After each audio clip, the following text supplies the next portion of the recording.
am Teacher Bea Kabatuan. And today, namin i-prepare nga tulong activities. First, the energizer. Ikaduha, kay Tung. Then the next one is ang story. But first, unahon na to ang energizer. So, karon ay para sa i-demo sa una ni teacher ha. Ay pagkahuman, kamo dayon. Okay ba? Okay. Let's clap our hands, stomp our feet. This happy rhythm can't be beat. We'll jump and shout and dance and sing. We'll jump and shout and dance and sing. We'll jump and dance and sing. Let happy feelings freely swing. Happy all day long, singing a happy song. Happy all day long, happy feelings. Oh, so sweet. Sige, okay. Tingnan ba tanan? Yes. Okay na ba? Opo! Okay. Okay. 1, 2, 3, go. Let's clap our hands and stomp our feet. This happy rhythm can't be beat. We'll jump and shout and dance and sing. We'll jump and shout and dance and sing. We'll jump and shout and dance and sing. Let happy feelings freely swing. Happy all day long, singing a happy song. Happy all day long, happy feelings also sing. Okay, okay ba? Okay, pwede na mo maging now, mag-proceed ka sa ato ang poem. Ang title sa poem is God's Wonderful World. World is, kung sa mother tongue pa, is kalibutan. Sa inyo ha, dali sa inyo nakita, unsa man ang mga nagpuyo sa kalibutan or kinsa man. Unsa man ang mga naa sa kalibutan. Okay. Sige, very good. Kuya. Okay, ikaw hindi. Sino man ang nagpuyo? Butterfly. Very good. Unsa man good? Mga insekto. Uy, insects. Unsa man good? Wala na? Hayop. Very good. Ako'y mga flowers. Then, mga trees.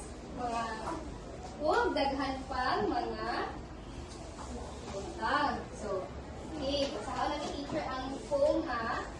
God's wonderful world. God made the world so big and bright, with sun and moon and stars and light. He made the animals big and small and loved them all. He made the flowers sweet and fair and filled the air with gentle prayer. He sent his son a gift of love to teach us kindness from above, to show us how to live as one and follow God beneath the sun. So let us learn and let us grow and spread His love wherever we go. So pwede ba natin basahang tanan? Okay, so first, God's wonderful world. God made the world so big and bright, with sun and moon and stars of light. He made the animals big and small and loved them all. He made the flowers sweet and merry, and filled the air with gentle prayer. He sent His Son,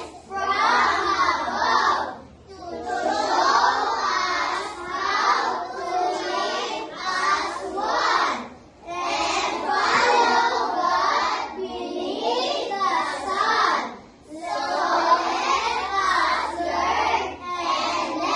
So let us learn and let us grow and spread His love wherever we go. okay.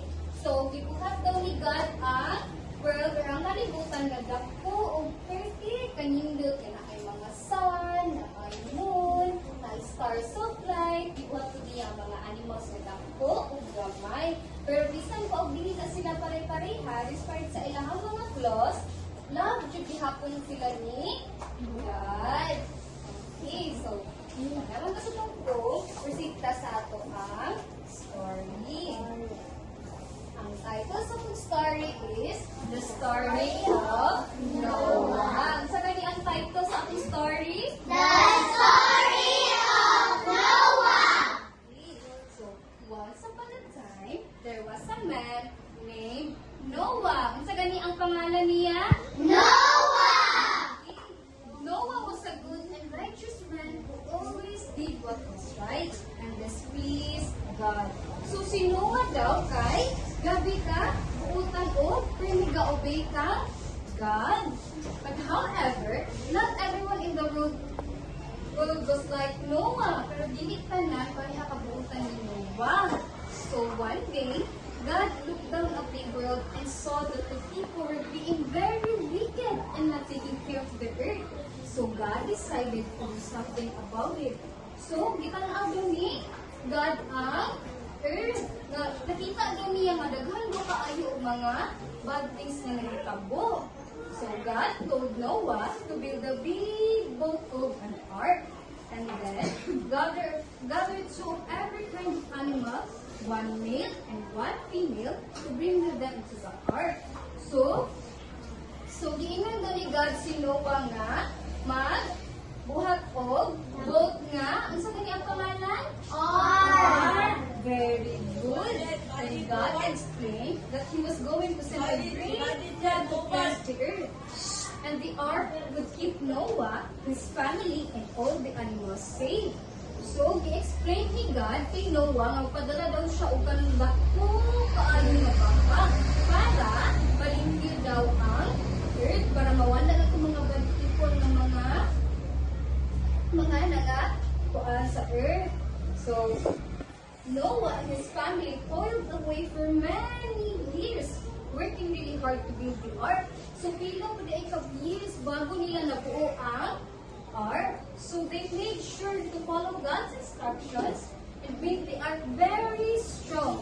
They also collected enough food for themselves and the animals which they would need during the flood.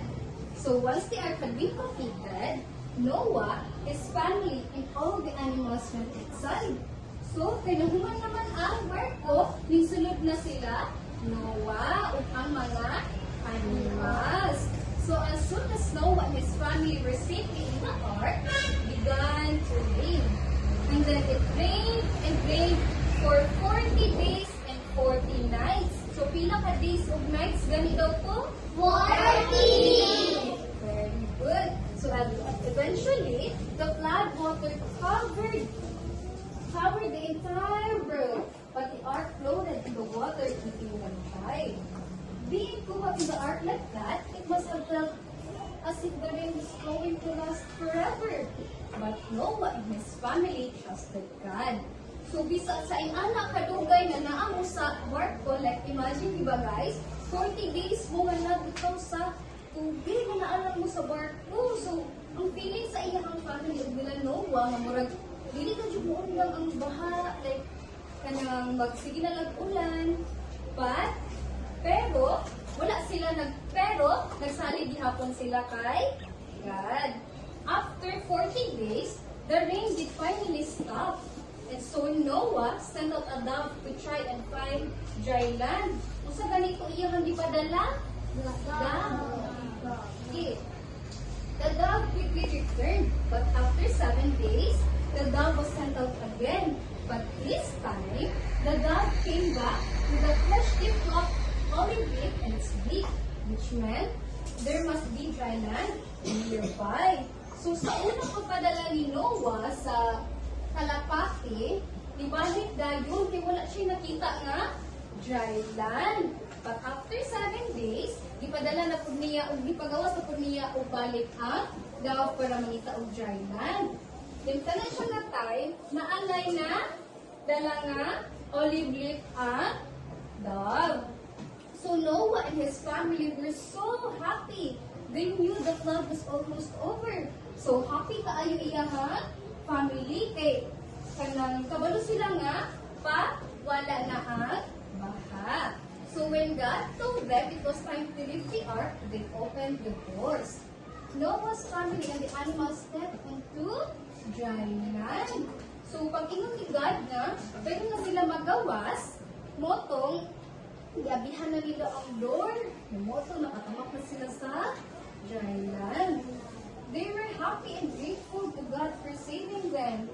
Happy kaayo sila o grateful kay save sila ni God sa bayan. So God then made a promise to Noah that he would never send such a big flood again. So na-promise si God, nagli na siya magpadala og inato nga dako nga baha. Then, as a sign of His promise, God put a beautiful rainbow in the sky. And from that day on, whenever it rains and the rainbow appears, people remember God's love and faithfulness. So, as a sign of His promise, as a sign sa promise ni God, nagpakuan siya og rainbow. So, muna, every time na mag-ulan, or kanang na ay rainbow, maka-remember ang tao about sa pagpalaga igad sa atubang iyahang sa iyahang pagka-faithful. Okay. So, that's all. Thank you, class. And nabisay gusto mag-lead sa prayer. Sa imong name? Lead na sa prayer. Tamaan na mo lang.